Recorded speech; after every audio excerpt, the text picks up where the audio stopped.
Hello and welcome to Watch What Crappens, a podcast about all that crap on Bravo that we just love to talk about. I'm Ben Mandelker. Joining me today is the glorious and handsome Ronnie Karam. Hi, Ronnie. Oh, hello, Ben. How are you? How wonderful to see you. Wonderful to see you too. How are you doing on this fine Friday? Good. I'm excited. My niece is coming in town with my sister, and they're taking me to see Shawn Mendes tonight. So I'm like fangirling and, wondering how much of a creep I'm going to look like at this concert. You won't look like a creep at all, like cut to Ronnie, just like looking at Shawn Mendes and drooling. I mean, he is really hot. He is a hot young man. He's a handsome young man. I don't really know anything about him, but I'm very excited to go. Okay. You know what? I'm going to be with my niece, a screaming little teenager. It's going to be fun times. The girls are coming in town. So I'm doing that. So I was vacuuming a lot. There's a giant fly in my office right now. It's as big as a flying dog. And so I'm waiting for it to land near me so I can get it. That's my life. That's what I'm doing. What's up with you? You need a Brooks Marks tennis racket thing. I am, in the throes of wondering whether or not I've poisoned myself, which is a fairly standard state of mind for me. What'd you do this time? Okay, everyone. I'm bringing this to the podcast only because I couldn't find answers on the internet, so I'm now appealing to the masses. This is a very specific, did I poison myself edge case? But I would love to hear what people have to say about this. One of our listeners, Jennifer, I was roasting some vegetables last week. And one of our listeners, Jennifer, was like, hey, in Turkey, we have these things called cosmetics that are these, you know what a cosmetic is? No, you told us about it. Yeah. I talked about it, it's right? Like a cage like that a you grill put pan. stuff in, yeah. Yeah, it's like a grill pan that you put on you put on your burner, on like a gas burner, and it can hold more vegetables and you can roast them. If you're roasting peppers or like an eggplant for baba ganoush, you can blacken the skin very nicely. So I bought one from Milk Street and I was very excited and I decided to use it last night. And my range has like 4 burners, but in the center, there's like a center burner that's crazy. It's a crazy burner. It's like a double ringed burner. So there's actually 2 things to turn it on. And that's like, I think it's good for like woks. Like I never use it unless I'm putting that wok down and going like crazy high. Or if I'm charring vegetables. So I put my cosmetic on the crazy double ring burner. And I put my peppers on there. And let me tell you something, this cosmetic was crazy. And like they started to blacken like that. I was like, this is a miracle pan. I've never seen anything like this. This is so much faster already. And it was great. And it's like a black steel pan and it's enameled though.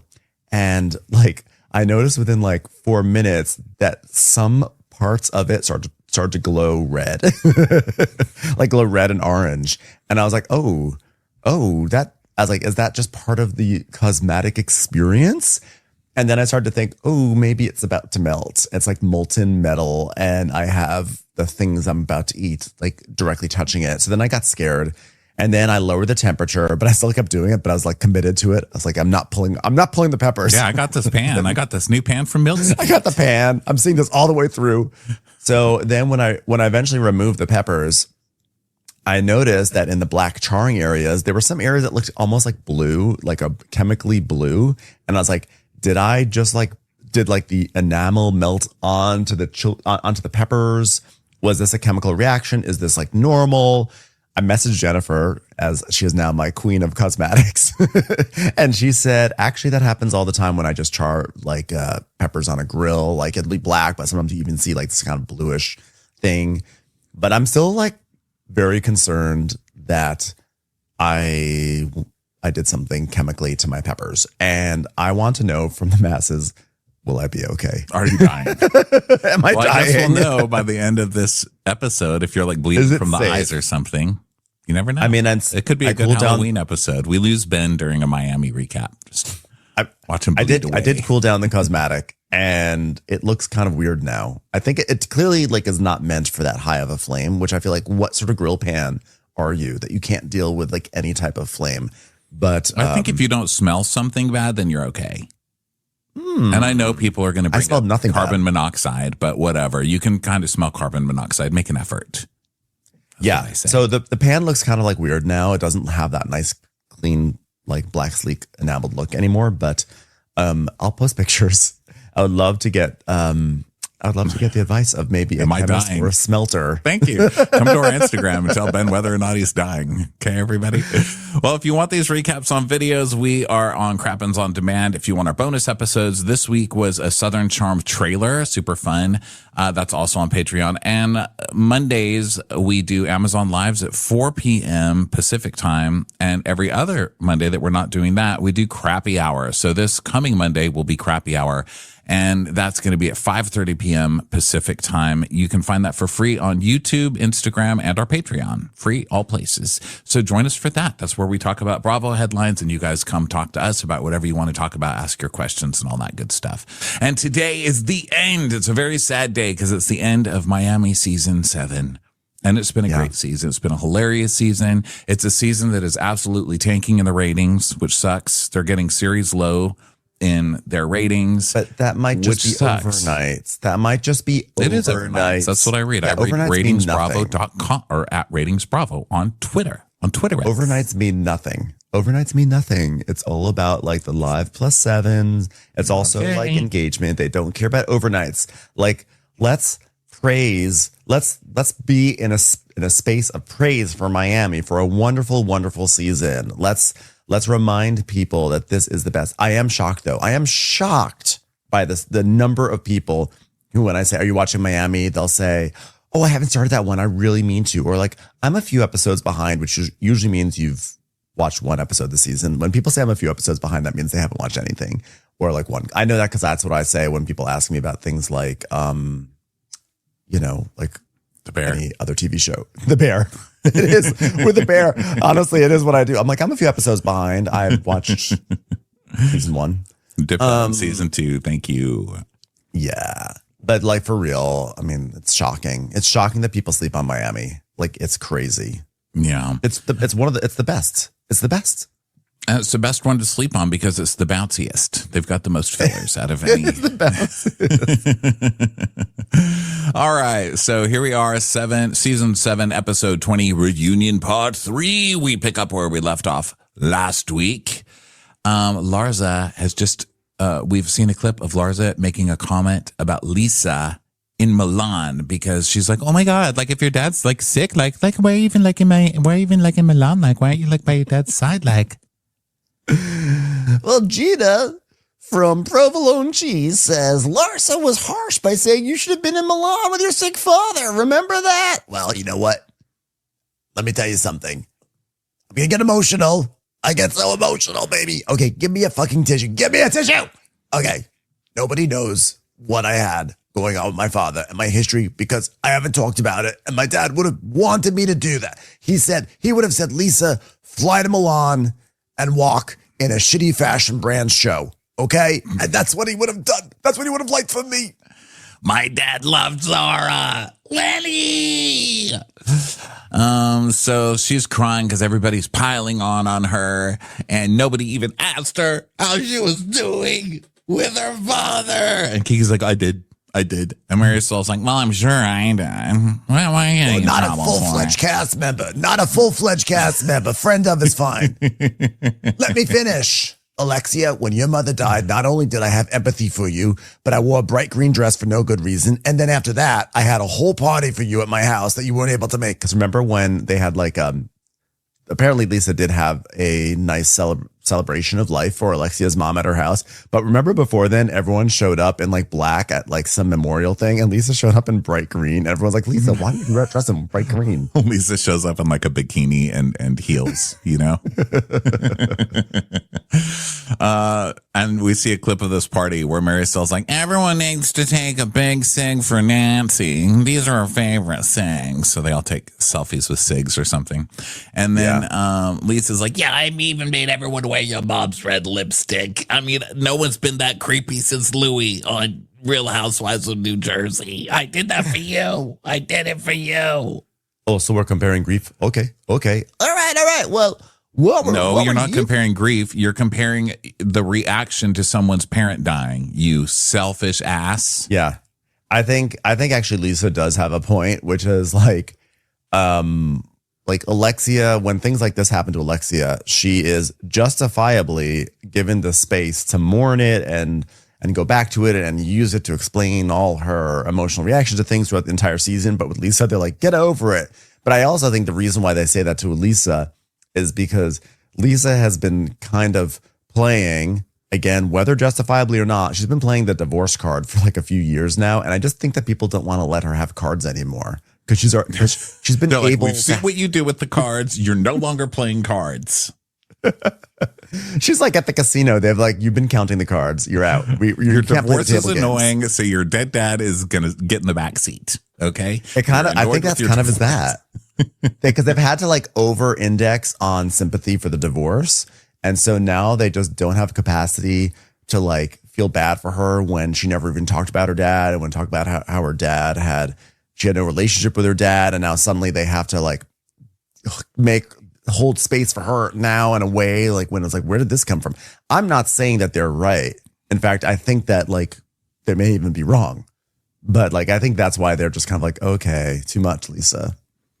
Yeah, I think she's saying, listen, you guys complain about me crying too much, so I don't even cry. And then now you're going to make shitty comments about my dead dad and like me and my dead dad. Like, what the fuck, Larsa? And Larsa's like, yeah, but we weren't in a really good place. Like, and like, I think that like, I feel like you were like, just like trying to make me feel bad for saying that.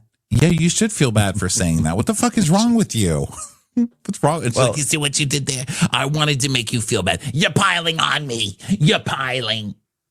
Yeah, but like, let's be honest. We all thought that when Larsa said that to Lisa, she's like, well, what are you doing here? Why'd you go back? Because, she had a real voice. She's like, well, why'd you go back? Why are you with your dad right now? We all were kind of like, yeah, like, why are you like, why'd you fly all the way to Italy if your dad is like on his deathbed? It feels weird to use my dad's on his deathbed card while you're on vacation. I mean, people process things in different ways. She may be having an avoidant moment. I get that. But like, I think a lot of us were thinking what Larsa said. She had major problems with her dad. Wasn't she kicked out when she was really young and stuff like that? I think that's her backstory. Yeah. So I don't think you have to go sit there for mean people, like people who were mean to you and then later apologize. Personally. Right, but it's that she was saying, like, how could you say this to me, Larsa? My dad is on, like, I'm dealing with a lot. My dad is on his deathbed. So she's like, well, then why are you, like... Well, you could still be dealing with someone. You could still be sad about someone's death while you're on a runway show in Milan. What the hell? Like, why do I have to choose a set to be sad on? That's a fashion cries for no one. I'm allowed to cry in Milan. I'll cry wherever I want to. This is an internet. Ever since we have the internet, we're in an international community now. This is a global community. I can cry with him on FaceTime. Fuck off. I'm putting on this outfit and I'm walking for my Instagram photos. Have you met Kelly Catrone and you're going to say you're going to cry during a fashion week? No, thank you, sir. That's not going to work. It's not going to fly. Kelly. But like I wrote you like a message and I like asked you how you were doing and she's like, this is about my dad. Let me talk. Oh, okay, but enough is enough, because like you've been talking, like how much dead dad do we have to take today? This is like nuts, Andy. If dead dads were like tequila shots, we'd be on the floor, okay? Because like that's all we've been swallowing. Like give me a break. I mean, Alexia saying enough is wild. When Alexia stubs her toe and it's a telenovela for 3 years in a row. I know. It's just like a lot. I stubbed my toe right in front of Frankie and he had to see it. It was just like so embarrassing. And I was just like, why does it have to happen this way? It's like, I think I try so hard and I always stub my toe. Like, oh my God. Oh my God. Like, enough is enough. We're allowed to grieve. We're allowed to grieve. You got to grieve for it. Guess what? I was only allowed to grieve for a year during a divorce. And guess what? I'm still grieving. It's still going on. But you don't want me to talk about it, so I don't talk about it. Letty. And you know what? I keep it to myself. And people don't know what I'm doing because nobody asks me questions anymore. And I just love Lisa because she's so Botox that even when she's like legit upset, her face looks so crazy. It looks like she's trying to squeeze out a twig. Like I don't know what's happening, but she's like, ugh. Yeah, she does this thing with her eyelids. It becomes like a cartoon fish, and she's like, Botox wasn't made for crying. I think Botox makes you look so nice in multiple ways, like when you're laughing too hard or stuff like that. But crying, no, it's just not good. Now, please don't. I don't want anyone to get confused by what I'm saying. I fully believe that Lisa has a right and to mourn her dad, and like she should be allowed to mourn her dad without like eyes being rolled on the show. I just think that it's just also so funny when she's like, I was only allowed to mourn my divorce for a year. That's all I was allowed to. I was like, lady, you have been mourning your divorce on this show for like 3 or 4 years now. Okay. Like the way she acts like she's been pent up in a little box. I'm like, every time you open your mouth, it's about your divorce, and now it's your dad. But like, it's still going to go back to your divorce. Well, I mean, I just think she's fighting with people who are really insensitive monsters, and she's not going to win by crying. Like, they don't even care that you're crying, you know? She's sitting there like, my dad died, and Alexi is like, oh, yeah? You know what? But same, though. I feel the same. Yeah, I feel the same, and that's the point I'm trying to make. Is like, you crying? Like, I feel like crying right now. What about that? It's like, okay, Alexia. You know, Jesus, why can't you just say, okay, sorry, we didn't mean to be insensitive? I don't know. That's a strange concept. So easy. On this show. Sorry, I didn't mean to be insensitive. Well, I want to know what happened in the elevator in Sevilla because cameras were not there. And they've all been fired, by the way. Okay, they're all dead. So then we see a flashback of Larsa telling Julia in the elevator that Jody started texting her. And Julia's like, well, you're in the elevator and you talk to Lisa and you tell her about things that provoke her. And that's probably why she called Jody. And so they're talking about that. And Andy's like, well, what happened? And Julia's like, Larsa, to be honest, you snapped. And you said something to Lisa again because you were feeling it. And Lisa replied, thank God the door opened and we walked out. And Jody started texting her again and again. And he wouldn't stop. And Jody is in the dressing room just watching. And he's reacting in some way, but it's very like Mona Lisa. I think we have to kind of project what sort of emotion it is because his face is fully frozen with Botox. And I think he still is in the throes of lockjaw. So he's like, yeah, he's kind of shaking his head, but it looks like he's just sitting on a car dash going over bumps. He's just kind of like, yeah. So I agree with that wholeheartedly. There's a big severity of this issue that she wants to skip over and only talk about how Jody's texting her. The insinuation of what Jody was doing or on is the issue at hand. And then we see a flashback to everyone looking at Jody's picture with his eyes. And it's like, oh, how big are his eyes? And Lisa's like, when I saw that footage, I was disgusted. Going in on Jody was so unwarranted. And then you chimed in and you chimed in and you chimed in. But about what? When you said how big were his eyes, how could you even say that? Well, in my culture, in my Russian culture, that's what we say. If somebody is if somebody is angry, we say, how big is their eyes? Oh, really? A very, very popular Russian proverb is, how much cocaine in nose? I'm talking. And Julie's like, how big are your eyes? This is what we say. It's like, excuse me, you insinuated that he was on something. And Larsa's like, yeah, but like they'd like that like because like you were talking about like you see in your apartment that had nothing to do with me. Like that I didn't have anything to do with that. I don't have anything to do with air conditioning. And so we see the clips of Jody being like, want to come back to my bedroom? I've got AC. Yeah, we're going to do shots in AC in my bedroom. I'm like, oh, yeah? Where's your bedroom? Yeah. Get that AC up my fucking nose. He's like, yeah, I wanted to rail some AC. Yeah, fucking. It was just air conditioning. No, it's, I'm sorry. Just reading the dialogue back, no one ever talks about air conditioning in that way. We're going for a shot and some AC. People don't like go for some AC. Like, it's just such a strange way, like to say it, to go for some AC really sort of makes it seem like a distinct quantity of something. And people don't talk about air conditioning in that way. I'm sorry. It doesn't make any sense. Here's my thing. People have a right to do coke in their bedroom if they want to. That's his birthday party.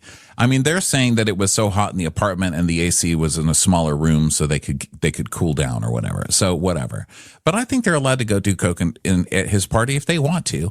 And it's so hypocritical for everybody on this cast to be like, oh my God, cocaine. Larsa, you were with a cokehead. We just saw your boyfriend get arrested, your fiance or whatever, get arrested doing a mountain of coke during breakfast on a yacht. So let's not act like you're some stranger to cocaine. You're always all wiping your nose and got runny noses. I'm looking at you, Marisol and Larsa. So everybody acting, and you got cocaine cowgirl over there, Alexia. You guys being judgmental about cocaine as Miami denizens is hilarious.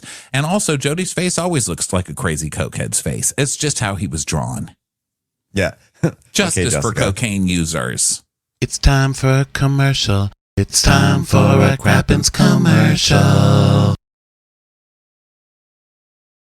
I don't think they're like in a tizzy about the cocaine. I think that what they don't like is Lisa trying to gaslight them and saying, "Oh no, it wasn't cocaine at all. It was truly air conditioning," because they all know what it was. We all know what it was, and Lisa be like, "It was air conditioning," and she's gone above and beyond. Well, it's an illegal substance. What is she supposed to come on and be like? Yeah, my boyfriend's a raging cokehead, and he was doing coke all night. No, I think you just let it die on the vine. You let the audience be like, the audience like sort of laughs and gives each other knowing winks and jokes. And then you just sort of move on and like whatever. Everyone knows exactly what it is, etc. But Lisa, I like Jody's answer, because after all that happened, Jody came on Instagram or something and was like, what if I was doing cocaine? We live in Miami. Everybody does cocaine. But it wasn't cocaine. It was air conditioning.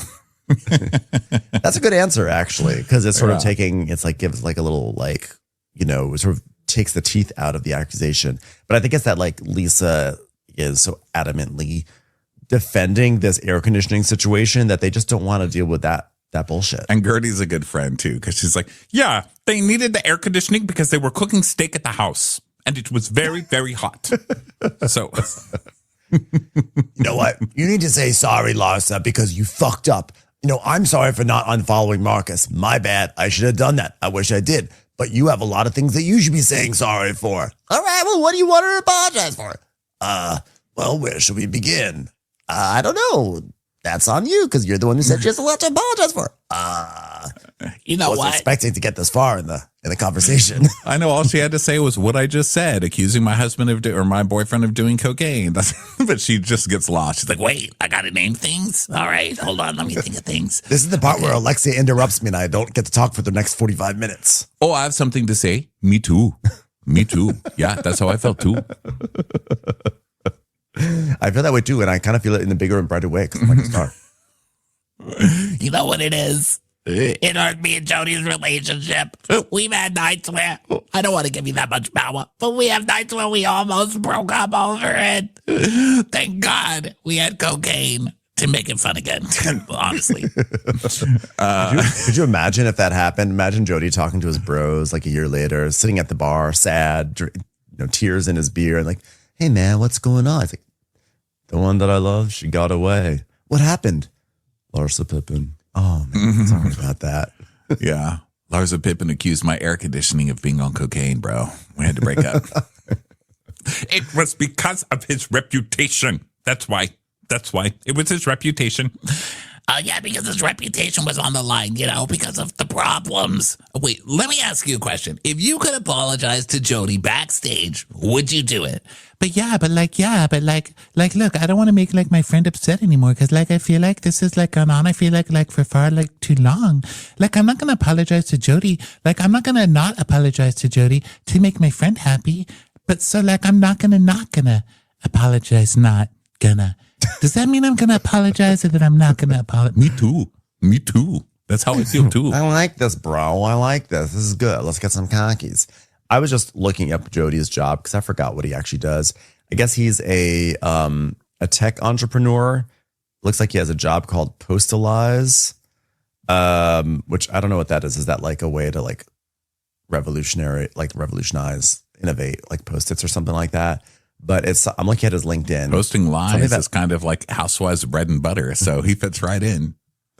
But I just like that he's basically a tech bro. It's an yeah, they have their app, AI How to make powered divorce business. easy. Divorce fun. Yeah.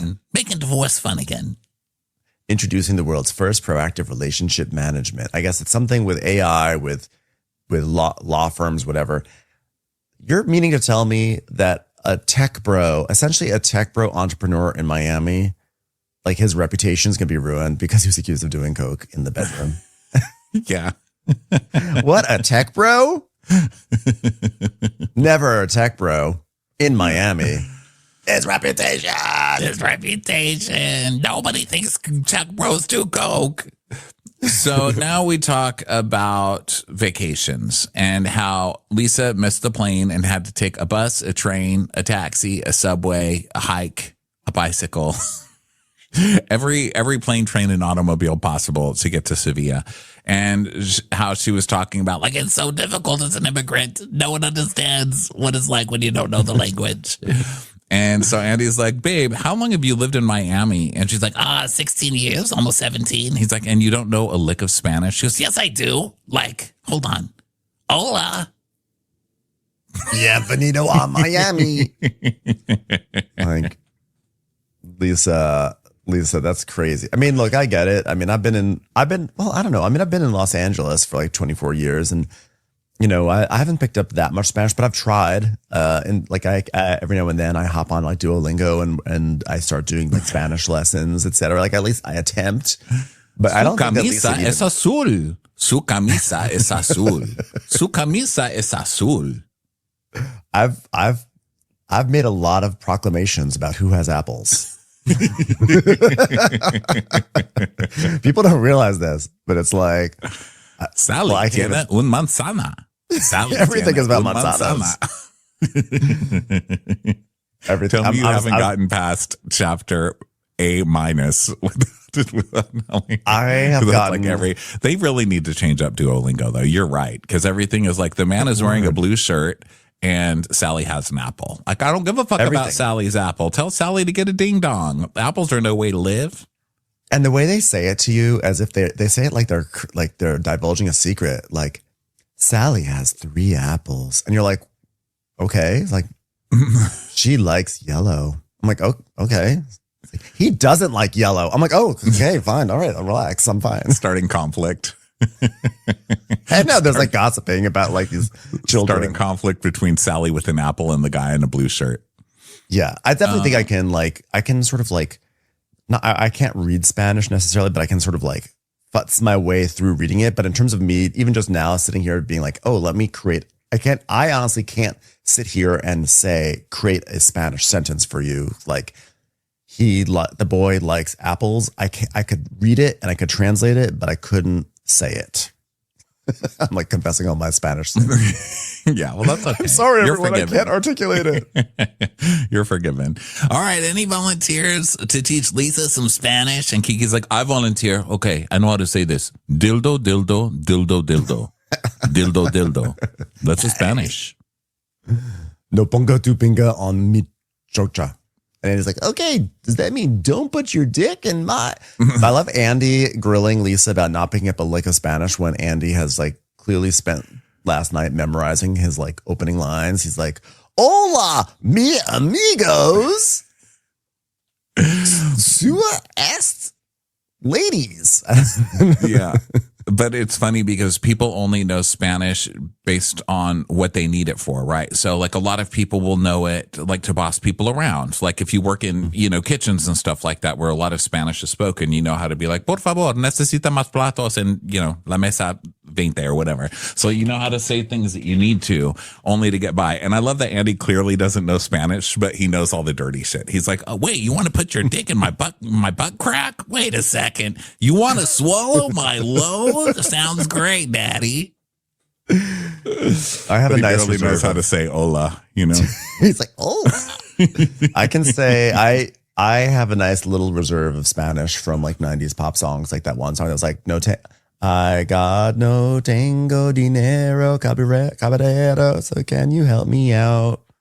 Remember that You're song? like using Macarena in any sentence that you can. You're like, ¿Dónde está la Macarenas? I'm so white. Everyone's like, oh my God, this guy again. So then we get to Kiki eating wacky things on trips. This year, she nearly gagged on an oyster. Wasn't that hilarious? And she's like, well, I feel like if I wasn't going through celibacy, I would have been so used to it going down my throat. But at that moment, my throat was so dry, Andy. And Julia's like, oh, but oysters are so wonderful. It's my favorite thing. We know, Julia. I need you to teach you a puppet oyster to give you small water bucket. Okay, all right. Well, that was not that interesting. So, thanks to whoever put an oyster segment in here. Okay, glad these are 3 episodes long still. All right. Well, the trips were not all champagne and jazzercise. Stephanie, Julia fanned the flames between Alexia and you in Spain. Remember that when Julia did that? Let's look at a clip. And we're back. So, boy, that did not land, Julia. She's like, oh, I know it is not land. No, I'm talking about Alexia and Marisol making it on the plane and landing in Marbella. Did not land. They never made it, huh? That was a joke. And Stephanie's like, well, it's because I was getting to know you, and we had a great time at dinner with Martina talking about how our family members won't speak to both of us. Like, my sisters hate me, your daughters hate you. I mean, that was great. Wait, I'm sorry. Who was I at dinner with? Oh, yeah. And your daughters hate you. You know, and that trip was not going to happen unless I did it. And for you to have just made it worse for Alexi and I by talking behind, by tattletaling, I mean, that really was just, and she's like, you're absolutely right. I'm going to give it to you 100%. My comment was silly. Sometimes they say, like in Russia, brain fart. This is what we do in my country, It's a compliment when we tattletale on our friends in country with wide eyes. Wide eyes. Yeah. Yeah, it was a real brain fart. It was you currying favor with the ladies you've been trying to get in with, who, by the way, are going to drop you like a bad habit the moment that it's convenient for them. So Lisa's like, can I ask you a question? Where was this energy from these two when they didn't come to Marbella? Okay, because remember everyone was mad at me for being late. They didn't even go to Marbella. So, which I think is a fair point. I think we've been wondering why Julia was so chill with them being like just not even going to the most important part of the vacation, but like getting so mad at Lisa for being late. And Julia's like, oh, because Spain trip in Sevilla was for Alexia, but Marbella was for me. Don't you understand? Logic makes no sense, right? But that makes sense to me, right? So it was important for you, and your two new besties weren't there for you? It's like, you know what? I wanted to concentrate on myself for once. Me, Julia, who never concentrates on herself. Me, Julia, who just had an opera party / foster care party. So I could sing opera. This is the biggest bullshit from Julia. Well, some of the biggest bullshit. I mean, everything's bullshit these days from her. But like, if I remember correctly, she really got so mad at Lisa for being late because she was saying, she doesn't understand how important this trip is for me. You couldn't get on a plane in time for me. You couldn't do this for me. Like everything. And this was just about like, oh no, Lisa missed an afternoon of drinking cocktails at the Ramada lobby bar. But now, like when it's actually fully going to Marbella, she's like, oh, it's okay. I wasn't focused on anyone else. I was just focused, me, on the two gays in Marbella. Like, this is bullshit. Just the idea that Julia, never concentrates on herself is hilarious. So Marisol's like, well, I don't know why you're calling me your bestie. We're just getting to know each other.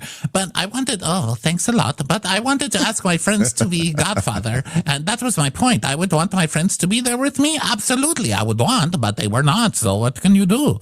And Lisa's like, but you got a lot of energy for me. I saw the footage.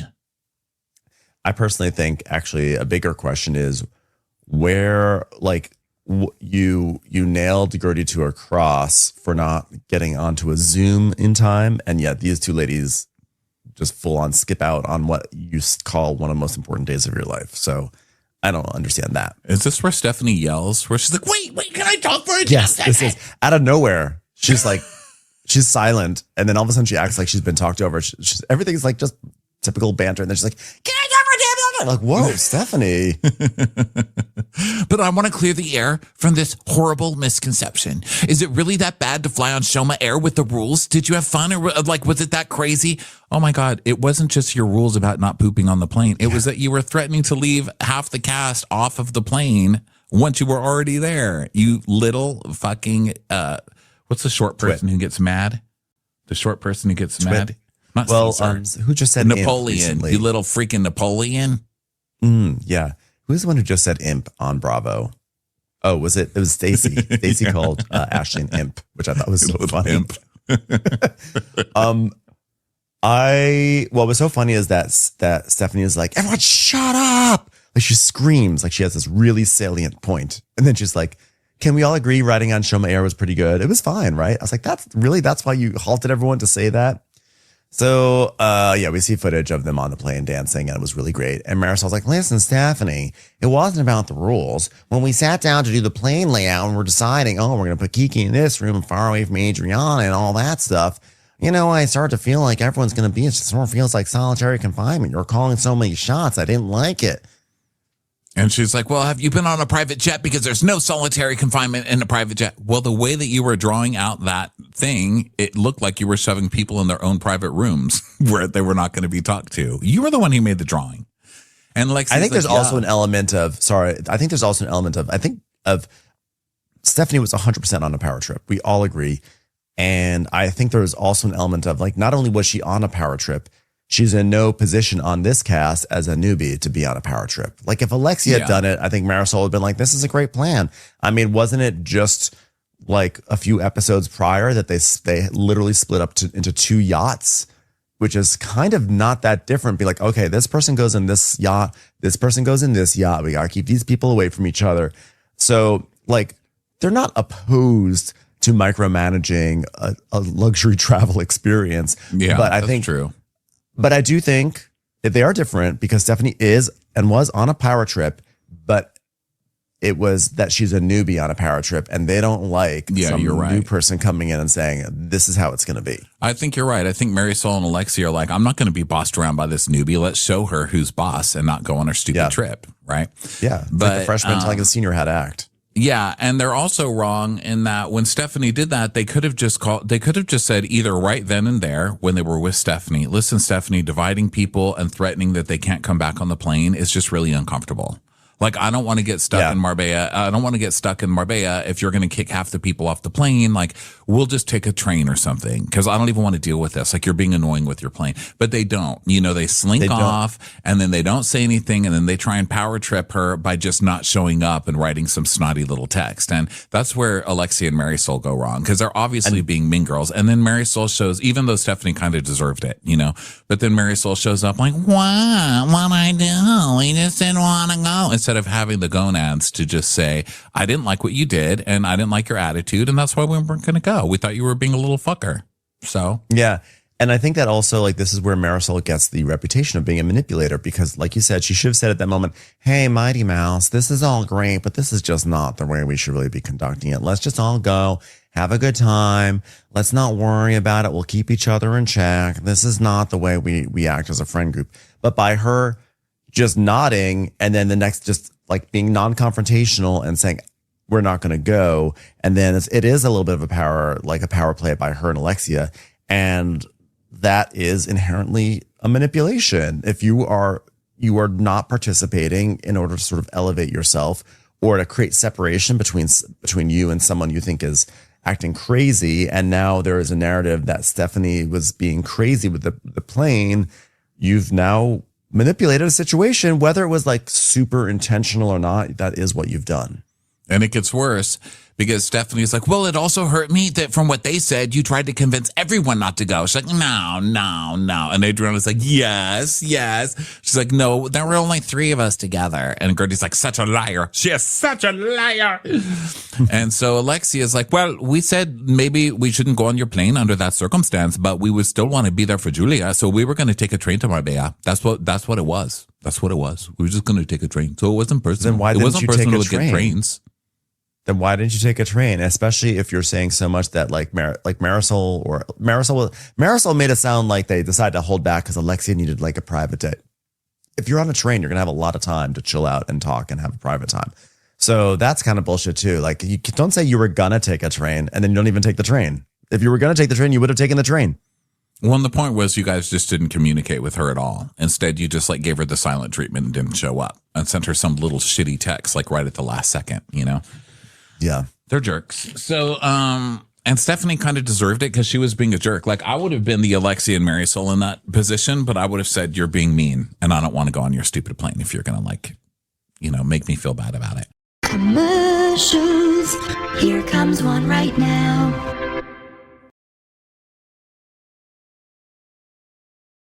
Andy brings it back around to Stephanie calling Marisol and Alexia twins. And so he has this adorable segment where he's like, I'm going to ask you questions and see if you answer like twins do.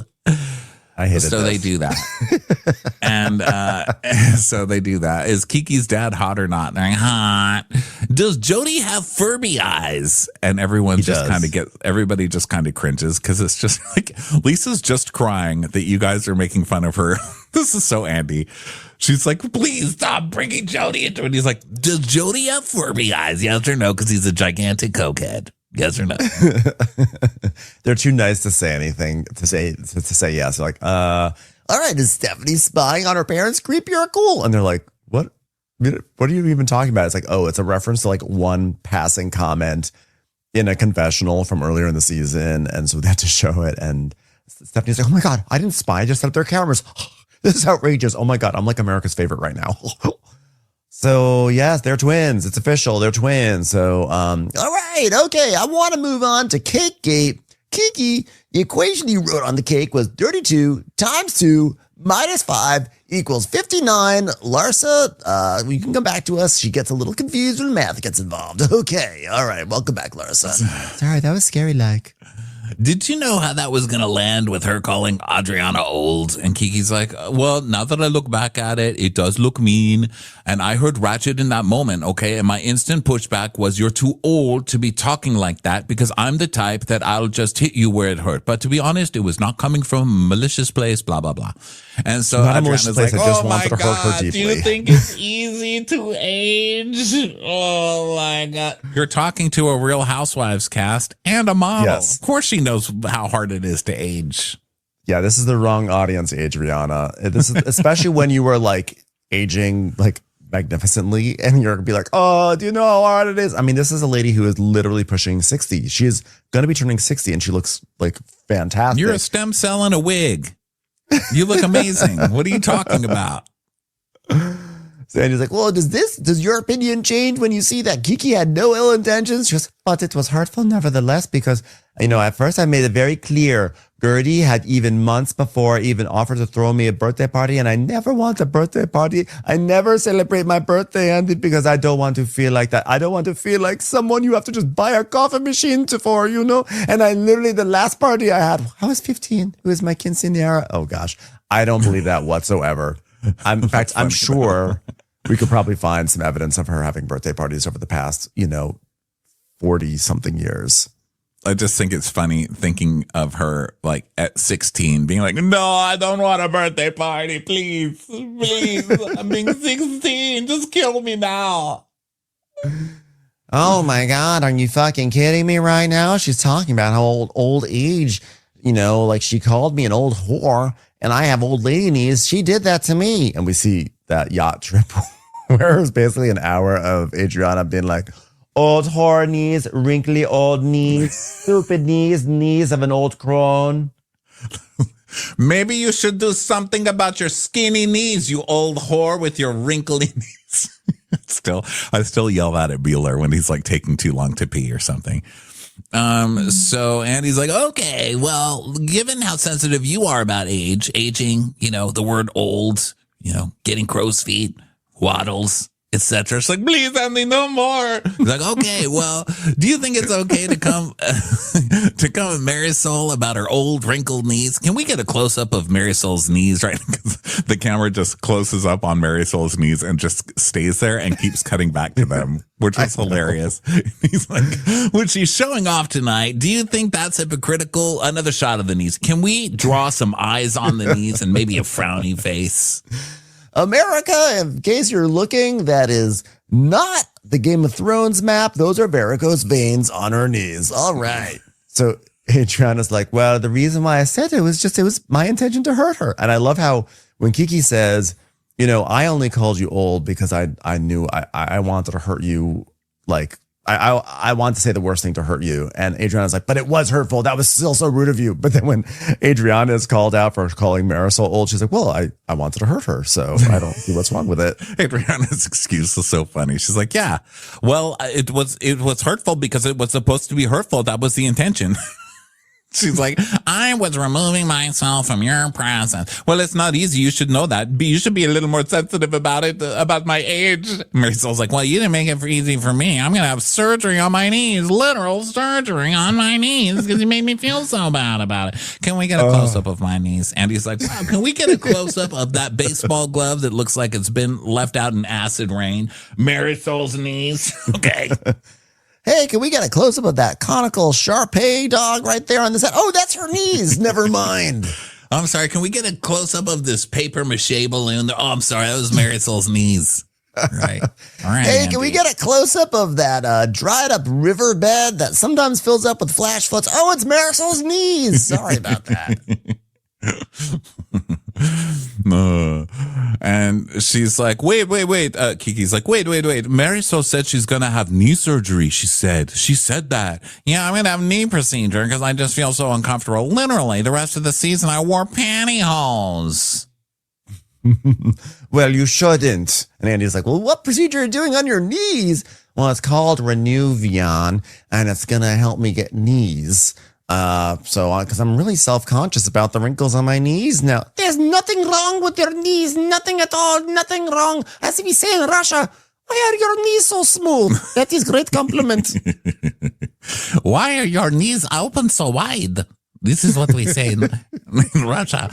And I love that she's plugging Renuvion because she actually did go get that on her Instagram, so she's getting like the free deal or whatever. Well, probably Renuvion probably reached out to Marisol and was like, hey, we'll give you a free knee thing if you want. She's like, sure, I'll do it. And now she's probably saying like, now I feel so self-conscious about my knees. I actually cannot believe that Marisol felt self-conscious after Adriana about her knees. I think that she just got this deal and now she's milking it. And she's like, well, I am doing my knees, so I might as well use that and get some sympathy for it. Looks interesting. A thin probe is inserted under the skin. RF energy and helium plasma are released, creating a controlled heat that contracts the collagen fibers in the skin. I'm in. Let's do it. Where can you do it on me? Just pick a spot. Maybe the back of my arm, like the back of my elbows or whatever. So now they go on a. I guess that wouldn't be the back of my elbows. That would just be my elbows. Yeah, my weenus. I want weenus talks. Hey, what's wrong with your wrist? You know what? This is so embarrassing. I went to the gym on Sunday and I literally picked up a 20-pound weight, which is this is not like bodybuilder stuff. And my wrist was like, no thanks. And I basically strained my wrist and now it's like aching. And I have to wear a splint. And it's annoying because I was like all into going to the gym this month and now I can't even. Well, I don't want to scare you, but I'm looking up an article and it says if you eat food that has been overcharred and turns blue, it weakens your bones. Oh, no. So you would think it'd be the opposite. That's like, oh, well, I got some enamel in me now. This wrist should be strengthening up, but instead it's. You're going to be cooking. Yeah. You're going to be cooking vegetables in your wrist. Yeah, I'm sorry. Dom said I look like a lady named Dawn who's like working like the secretary, being like, "Hey, I got my carpal tunnel." It's typing. It'll do it to you every time. Mr. Mushnick, you got to call it line 1. I can't answer. I got the carpal. So they're all talking about how her knees are amazing, and we keep getting close-ups of her knees and stuff. So now we go on break. Some people go pee-pee. Stephanie comes up to Alexia, and she's like, did you like my Rottweiler prop? Wasn't that funny? I was so proud of it. She's like, you're hilarious. I wasn't watching. I fast-forward your scenes. So Basket comes by to say hi to Adriana, and it's cute and everything. And then Jody and Lisa are sitting.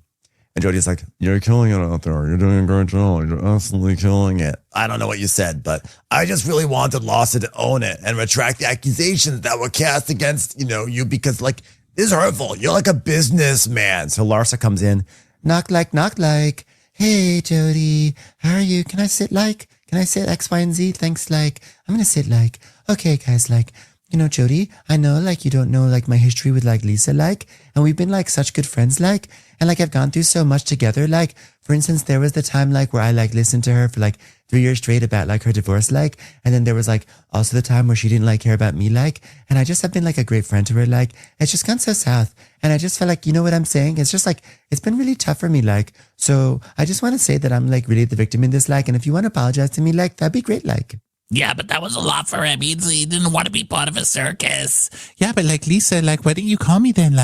Because we were, what do you mean? But if you called me, I would always take your call. I was very hurt. Yeah, but maybe you need another day without any of this pressure that comes with reunions to talk, okay? But the point is, Jody, we're just having to be dragged through this situation. It was so bad. Jody's like, yeah, it was. But I just want to say I'm sorry, because I wasn't trying to bring you into it when I was Jody's on coke or Jody's following Marcus still and Jody would be nothing without Marcus and Jody's a climber I didn't mean that in an offensive way so I hope that you understand that it's all Lisa's fault and he's like okay yeah thank you. And you're saying that. Yeah. Well, like, I don't want you guys to like ever be like, stuff. Okay. Because like, it's just like, it almost broke us up. Like, the last time I saw Arcus was like a year ago. And I was like, hey, Arcus, why don't we hang out more? What was that? Nothing. Don't worry about it. Listen, we don't want to be a part of it. Okay. Everything's good. All right. Well, okay, good. Because like, I apologize. I don't want to fight with you. I don't want to fight. I love you. I love you. Yeah. You like, love, yeah. Do you have like an EAC like? So they hug, and then Lisa's like, your boobs are in the way. So now it's time to go back to the set, and Marisol's got her handy prop there. She's like, yeah, I'm bringing my own cocky. So Larsa goes to set, and she's like, can we have some like tissue like? And Handy gives her some, and she's like, oh my God, these are like the best like tissues I've ever like had. Like, these are like amazingly soft like, Handy like. Well, yeah, here, nothing but the best for Miami. Well, look, hey, here's a tissue, one for Su Hermana. That's Spanish, Lisa. Okay, so we're back. Real Housewives of Miami, part 37. Lisa, Larsa, it seems like something positive has happened. Yeah, we had a nice talk. We feel good right now. So good. You don't know how much that meant to me. Right, Larsa? She's like, yeah, we had like a good, like, I like hug Jody, like, yeah, it was good. Is my nose running, like, could you give me another tissue, like? We had this thing where I look at her and she looks at me and we start laughing and then talking really fast and our eyes open up really big. Oh, so you're angry at each other. Watch your mouth. Watch your goddamn mouth. So, yeah. Well, so let's talk to Gertie about her post-cancer life. Yes, Gertie. So now we see a montage of Gertie's storyline and her therapy and all of that really good stuff. And he's like, okay, well, first, give us the latest health update. So Gertie gets very emotional and she says she's getting her groove back. And she decided not to get that reconstructive surgery. She decided enough was enough. And she's thankful. Just be thankful for what you have. And, then we see Russell. It always cuts to Russell like smiling and nodding, like, that's my girl in the back.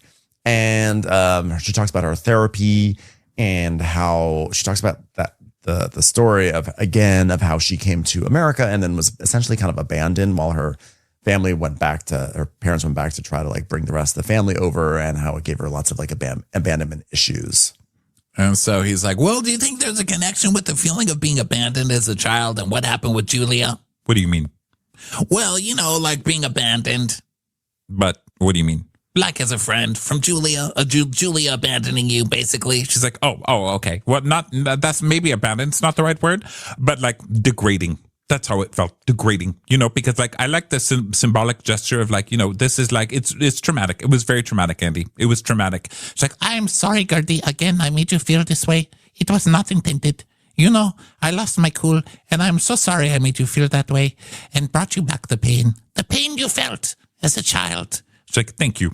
Thank you. It. You just don't understand that when I was a child, I was invited onto a celebrity cruise and I was not invited into the main room. So it brought back a lot to me. I remember walking into that school and there was a lunch lady who looked like Captain Sandy in polyester capri pants. And she would not let me have a sloppy Joe like everybody else's sloppy Joe. And so when I was kicked out of Captain Sandy's, okay. Hey, that was actually me. Yeah, before I was a captain, I hit some rough times. Yeah, that was back before I found the miracle of yachting. That's what back then I said. I don't want any more sloppy Joes. I want clean Joes.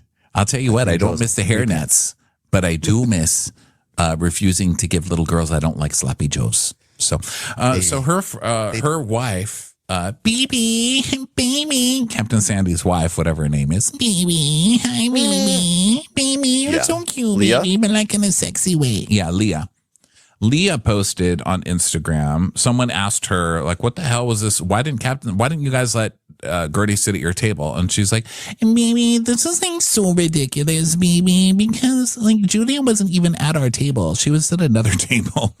We were at a table with family and friends. So I don't even know what Julia is talking about because she wasn't at our table. Was this wasn't it a Captain Sandy event?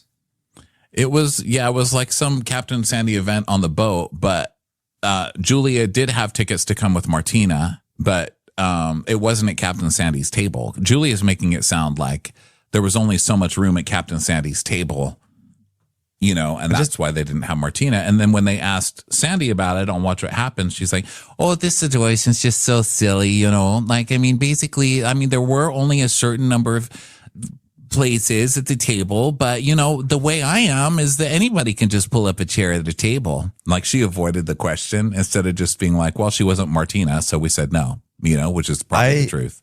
Yeah, I would have liked actually Andy to have gotten a little bit further to the bottom of this logistical thing with the boat on this reunion. It sort of didn't get brought up at all, really. I mean, I know the first episode of the reunion, there's a lot of Julia and Gertie stuff, and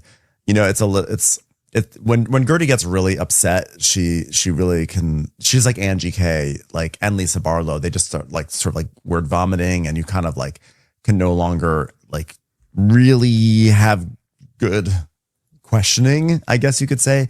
But I still would have liked Andy to have been like, can we just get to the bottom of what this cruise was, what happened, what were the logistics? Can you paint the picture? Because nothing really makes sense to the audience.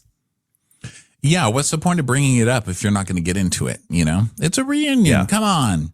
So now we talk about Julia's kids, and so we get wacky scenes of Christmas pictures and stuff. And then Andy's like, so how are the boys? And she's like, they're at home now with Martina, which isn't really answering the question. How old are they? They are 4 to whatever. They're doing fine. They're great. So she talks about her daughters, and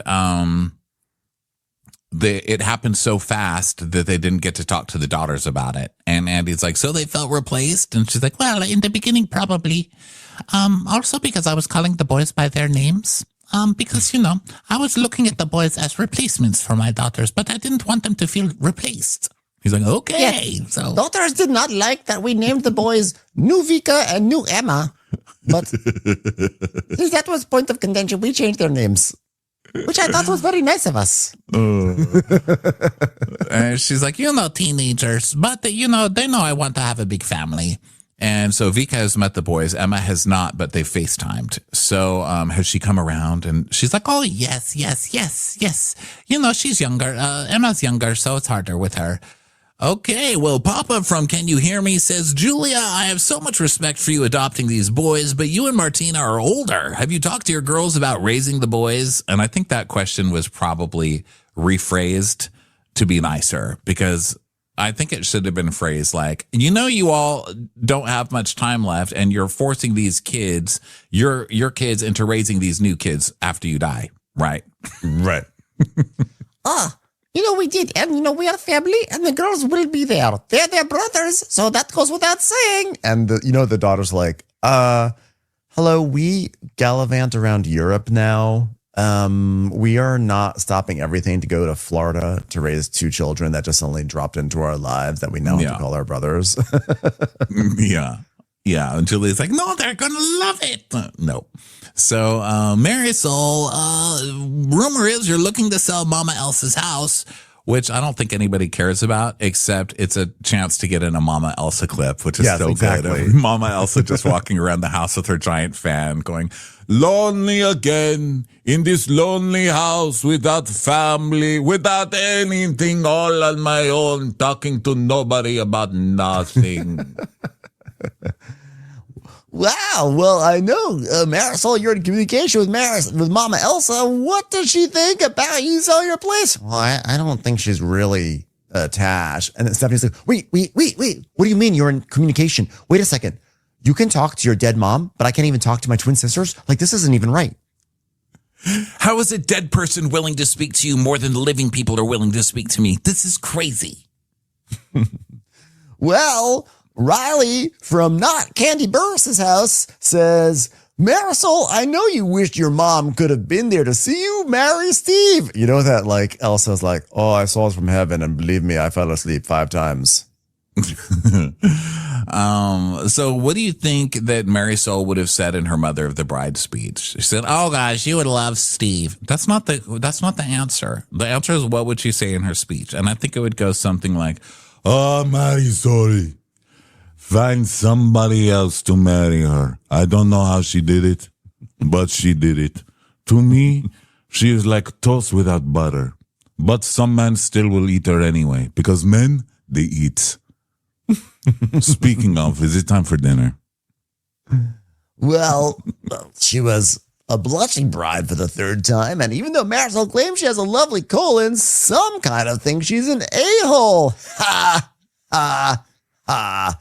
So Marisol montage of Marisol being, getting married, but then also being shady. So Andy is like, well, to add to the pile on, recently on her podcast, Dr. Nicole accused an unnamed friend of, that's you, Marisol, of hiring a private investigator to dig up information on her. What's your response? Well, prove it, right? Yeah, that makes you sound innocent. Prove it. That's what I say. Prove it. No, But no didn't Marisol denials. admit to doing this in a previous reunion? Yeah, I hired someone. They were at the mall. They tracked them. Did she admit to doing that? Maybe I she think did. that was in our head. I think that was a made up thing that we made up a restaurant in a mall that he was following her at. I think. I don't even know half the Hard shit to that we remember make up these and what's days. real. Yeah. I don't know. So he's like, well, why do you think Nicole's bringing it up now? It's like, listeners, she's desperate for listeners. And Alexi's like, yeah, it doesn't make any sense to bring it up now. And Marisol goes, prove it or we're going to court. Oh, yeah. I would love to see Discovery. Please do. Sue. Yeah, seriously. Stephanie, you originally believed that Alexia influenced Marisol's opinion, and then after your talk with Alexia on the spot, your opinion flipped. So who do you think manipulates who in this Alexia-Marisol dynamic? Well, as much as I love you, as much as I love Shoma Bazaar, you've actually hurt my feelings. And I haven't really talked to you about that. But I think Larsa went and told you, but it hurt my feelings since I've been on the show. It's been very hard for me to deal with public backlash. And it's been really hard for me. And who managed to send me the every single terrible article about me? Was it your twin sister? No, actually, she didn't even do that. It was Marisol. Marisol did that. You didn't answer the question, though, which was, who do you think manipulates who in the Alexa-Marisol dynamic? I like that no one even listens to the questions anymore. No. It's just okay, it's my chance to yell at her. So Marisol's like, well, she told me you didn't like it. I mean, why didn't you tell me you didn't like it? I would want to know this. I would want to know this is out there. So I'm just gonna tell you that everyone hates you when I find out, good morning. People still hate you. So, I mean, I was considering it a favor. You should have just told me.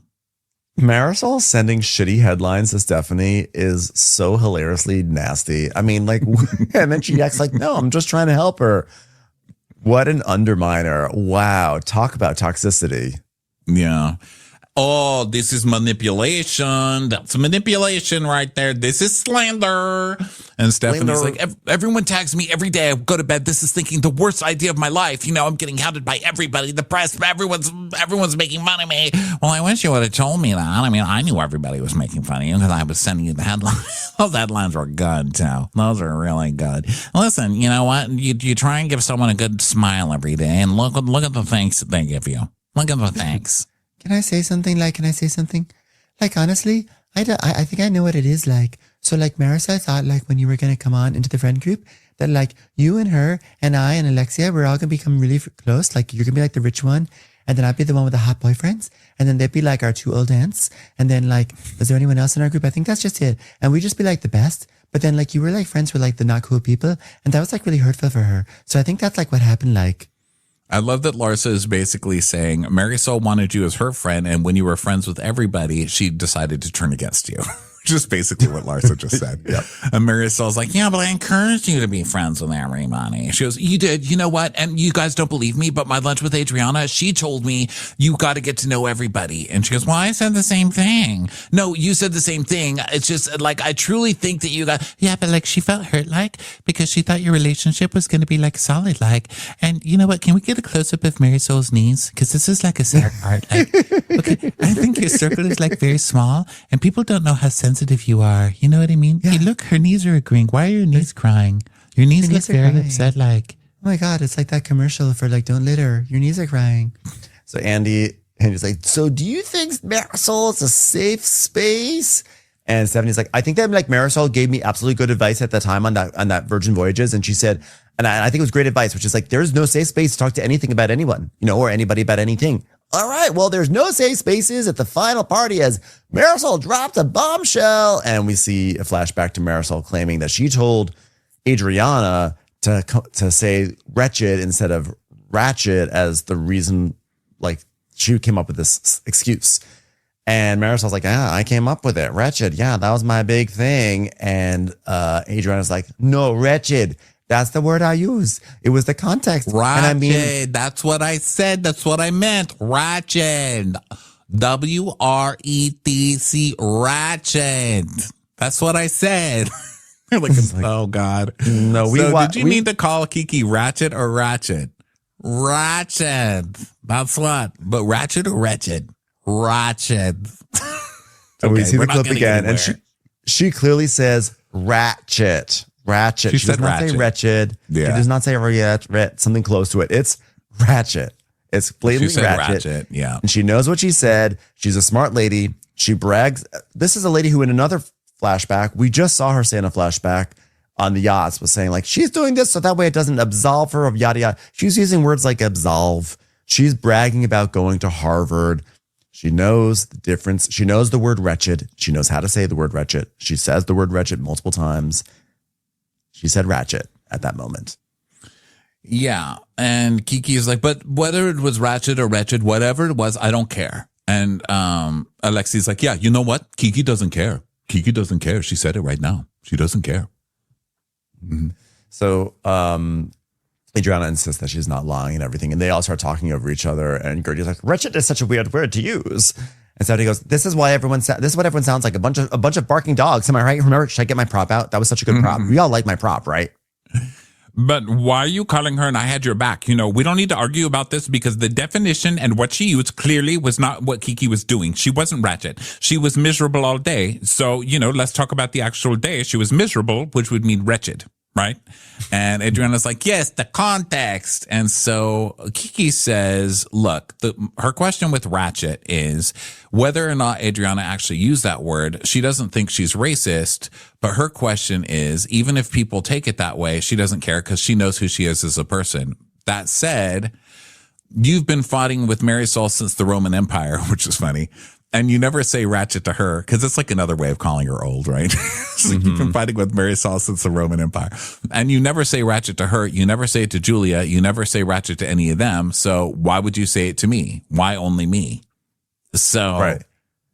Yeah. she's it's like, just I think she's saying, I don't think you're racist, but I think you're problematic. Like, and yeah, what the fuck? there's something because all at the context of that entire conversation was that like Adriana accidentally outed a moment with Lisa unfollowing Marcus, and Kiki said like, why are you doing that? You weren't supposed to do that, Adriana. And she'll stop being, she's basically saying, whether you call me ratchet or wretched, it was undeserved hostility aimed towards me. And I don't know why it came towards me.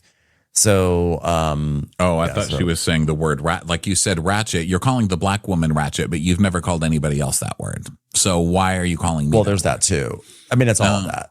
So Andy's like, so who deserves more of the criticism? And Marisol's like, oh, probably me. I guess it's my fault. Everything is my fault, I guess. And Kiki's like, well, look, for two people to be, and Andy's like, so are you mad at Marisol for giving her a different word to you or an excuse or whatever? And she's like, well, yeah, because I'm supposed to be friends with her.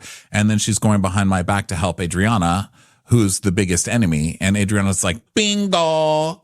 Kiki says, you know, I find them at that point both to be backstabby. Yeah. And so Adriana's like, see, Marisol, you were trying to have something hanging over my head. You're trying to have wrinkly knees over my head. And that's what you were trying to do, to manipulate the situation like you always do. She's like, well, I want you to lay off of me. Okay, I'm poor Marisol. I'm just getting beat up by Adriana. Okay. Well, do you feel like you owe anyone an apology? Well, I didn't even take Keeks into consideration. So Keeks, I guess I apologize. I'm sorry about that. I didn't think it would affect you. And I just made a deal to let Adriana off the hook and make you seem like a crazy person who's using the race card. Sorry, didn't even think about that. Whoops. Yeah, exactly. Well said. And Adriana's like, oh, poor you, Marisol. She goes, yeah, I was just thinking about myself and not having any more issues with you, crazy person. Oh, crocodile tears coming out of you like a faucet, You know where it could use some moisture? Your knees. Put some crocodile tears on your knees. Okay, close up of the knees. Get that Lubriderm crocodile in there. Let it cry on your knees. So now we move on. I really wish we hadn't moved on. I wish that they had just gotten Adriana to admit it, but I don't know how you get her to admit it. I think Kiki was said what she said pretty well, but it just seems annoying because she did say ratchet. I wish she had just said, yes, I said ratchet. I wasn't aware that it was that bad to say. I just heard it in slang and I said it or something. Yeah. But just saying like I didn't say it, I meant wretched the whole time. I ain't buying it. Yeah, no one's buying that one. So we're back for the final moments of season 7. It's also the final moments for Marisol's knees. So in a season that had a lot of strong personalities clashing and a lot of wrinkles forming on that kneecap, I want to see if we can actually end on a positive note. But Julia, that's not an actual musical note, so please close your mouth. I know you're about to try to belt one out. So Stephanie says it's, the best experience of her life. She's got true sisters now. And then Andy compliments Lisa on her growth. And she's like, Thank you. Thank you. I've grown tremendously as a mother, as a person, as a friend. I'm taking accountability. I've been on time a few times. I mean, come on. I'm basically a good person now. And Stephanie's like, do you think that means I'm the lucky token? All right, and Gertie, Green, what about you? Well, I'm so glad you asked me this because I'm doing amazing. And hold on, let me get this book out from beneath this pillow to show how I've had such a good season. Here is a new book that I'm holding. And wait a minute, you're going to plug your book now? Of course I am, because it's all about coming full circle. It's about trauma to text messages on screens. Oh, I'm sorry. It's called Trauma to Trophies. We changed the name. Sorry. Because everything that happened here, I'm using it to fuel and empower me. So yes, from trauma to trophies, the memoir. And Marisol's like, good name, good name. Adriana, what are you going to be taking back from the season? She's like, well, people are only up to the things that are right or wrong, but also because I felt that this morning, the little note you had in your mirrors was written by me. And so we see that she left a note on everybody's mirror that said, everybody better abide by these instructions. Rule number 1, clear, clean, precise. Focus the statement of your position. Because, she's in... Sure. She's in therapy class now. She's going to be a psychologist now. But also, this is the Miami cast. Focused statement of your position is just a concept that does not exist on this show. Marisol's like, oh God, it says evidence, credible data, statistics, expert opinions, site verified. Oh, please, geez, give me a break. Mm-hmm. She's like, yeah, well, the terminology was so legal. So she's like, I'm going to Harvard, girl. I write all the time. So Kiki don't know the difference between ratchet and wretched, but I can write all these fine bullet points for you guys. Yeah. So Kiki thinks of them all as sisters. Marisol loves having girlfriends. And Julia, she says, it was my best season and my worst season. Her family was great, but she's so sorry who she's hurt, everybody. And I hope to rediscover each and every one of you and move in a positive note. Will everybody please raise my children? Because my daughters will not.